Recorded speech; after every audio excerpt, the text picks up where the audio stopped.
The UFC is the best it has been in many, many years.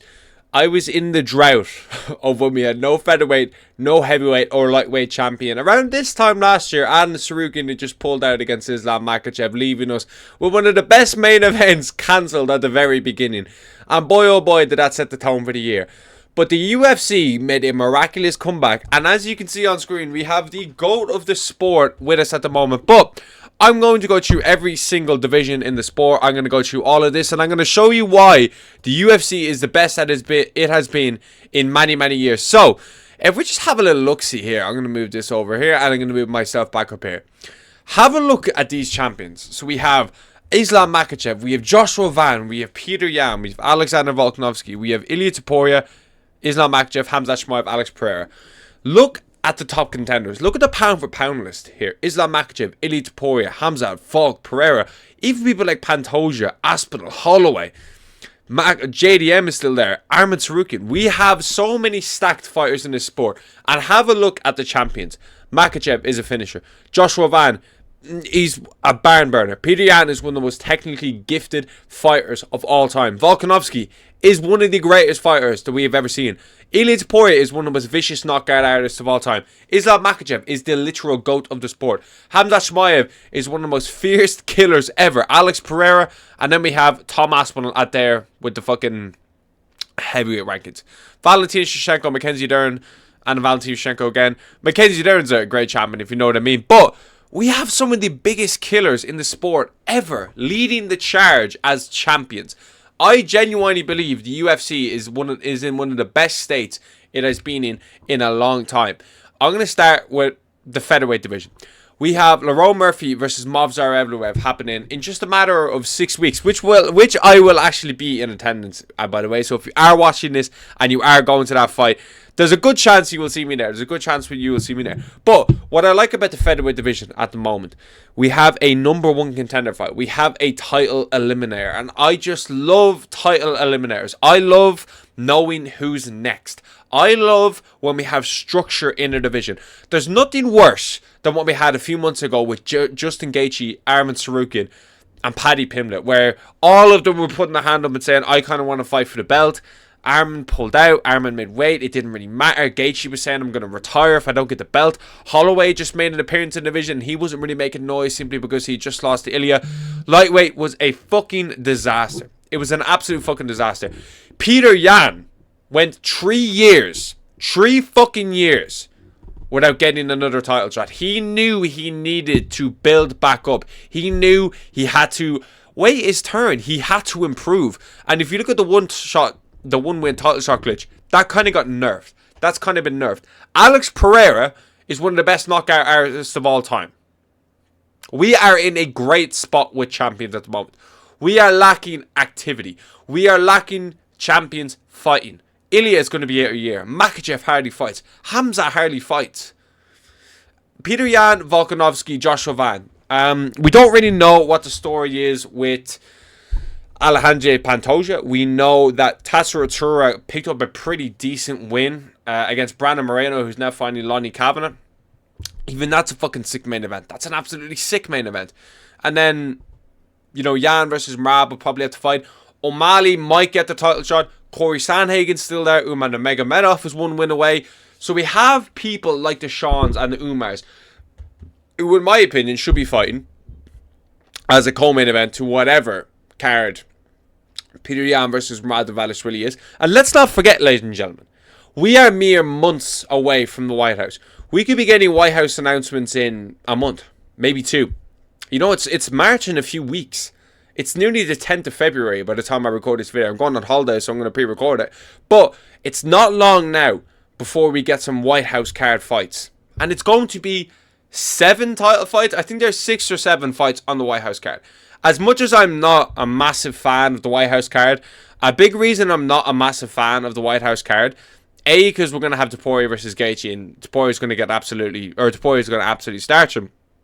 But it's going to backlog divisions. They're all kind of waiting around for the White House card. It's not, like, as much as I think it's cool, it's a bit like the Sphere, to a case where I don't really get anything else watching it from home. I don't really get any more exciting like kind of spectacles. I get sick fights. I get the fights I want to see, but it's not like I'm getting anything else. Do you know what I mean? It's the exact same with the Sphere. I'm just going to move that over just a teeny bit. It's like the Sphere. The Sphere was sick. The Sphere was cool. I really enjoyed the Sphere, but we're kind of missing something at home. As us as MMA fans, we don't really get much. We do get some absolutely stacked fights. Like, you'll probably see Pereira on that card. You'll see Ilya on that card. Pereira and Ilya on the same card is absolutely sick. You could see McGregor versus Chandler on that card. Maybe a Joshua Van versus Tatsuratura or something like that. There are no Russian fighters, so no Islam Makhachev, of course, no Peter Yan. Volk, I doubt Volk will be on that card. Simply because I don't think Lerone versus Movsar winner will turn around that quickly. And to think fighting in March and to fight in July is a quick turnaround nowadays is pretty fucking insane. But also, have a look at the heavyweight rankings. We're going to get a sick rematch with Cyril Gane and Tom Aspinall. We're going to get an absolutely sick rematch there.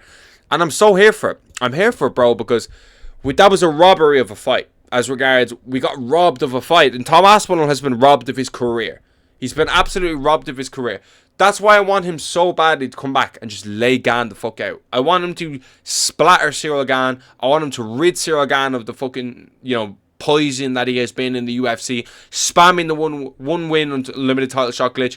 Gaethje's done the exact same. It's time we get rid of all those guys who are being inactive. The fact we are rewarding them as well is what really pisses me off.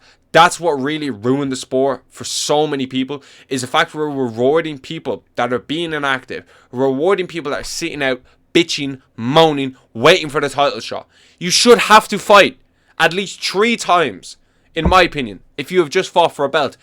I'm telling you now, this man did it right. And he's one of the only people I will give absolute credit to.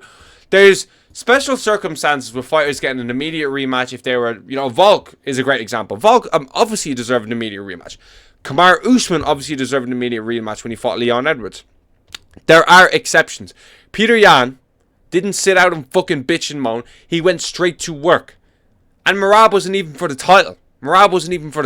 He lost the belt to Aljo nearly 4 years ago. Nearly 4. Fuck me, 4 years ago. That's scary. Maybe 3. I think it's 4, which makes it even scarier. But still, I remember watching that live, being like, Jesus. I thought Yan won it originally, but then body kicks. Aljo won that fight. This thing keeps fucking moving over, but we'll stick it out for the video. Peter Yan did it so right. Peter Yan did it perfectly, because you need to take time. You need to improve. You need to fix the holes in your area. It's the exact same thing that happened to Sean O'Malley. Sean O'Malley went straight in. Sean O'Malley thought that the UFC, he thought he was the only hope. He thought he was the UFC's only hope to beat Merab, but he was just going to fucking start him. He was going to be eating the canvas. But that wasn't the case. Merab was clearly winning the fight the first time. Sean didn't make the necessary improvements, okay? And the fact he got an immediate rematch as well, at least Gaethje has to fight at least once to get their kind of ring rust off. But I feel like fighters need to take more time. And then come back and then smash up the champion, which is exactly what Yan did. And now we have the best bantamweight champion in UFC history, in my opinion. I still think Peter Yan is best bantamweight of all time, skill-wise. I never said Merab was good. I always said Merab just relied on heavy pressure wrestling with amazing cardio. With the best featherweight of all time in Volk. The flyweight division is a bit strange because Joshua Van, let's be honest, is a bit of a fake champion at the moment. Middleweight is the most skillful champion ever. Light heavyweight, best champion ever. Welterweight, Makhachev, the greatest lightweight of all time, the greatest fighter of all time, greatest knockout artist of all time, greatest heavyweight of all time. We have so many greats with the belt right now. So let's just fucking enjoy it, boys. Let's enjoy these guys fighting, because they're not going to be around forever. Volk has maybe 1 or 2 more. Pereira has maybe 1 or 2 more. Makhachev has maybe 1 or 2 more. Ilya has maybe 2 or 3 more. These guys are going to be passed up, and depending on who gets the belt, we don't know if we're going to have this entertaining of a championship roster for who knows how long. So let's just enjoy the UFC being at its best. I think this is the best the UFC has been for many, many years, to be honest with you. I've been through the droughts. I've been through the terrible times as a UFC fan. I think last year was the worst, or Bilal. This time last year was the worst. We had Bilal as champ. We had Merab as champ. Makhachev vacated the belt. Ilya vacated the belt. Jones still had the belt, holding up the entire division. It was It was torture. Ankalaev had the belt. That was the worst time the UFC ever. In the worst time in UFC history, in my opinion. But let me know what you think about this down below, boys. Is this the best time to be a UFC fan? And thanks for watching.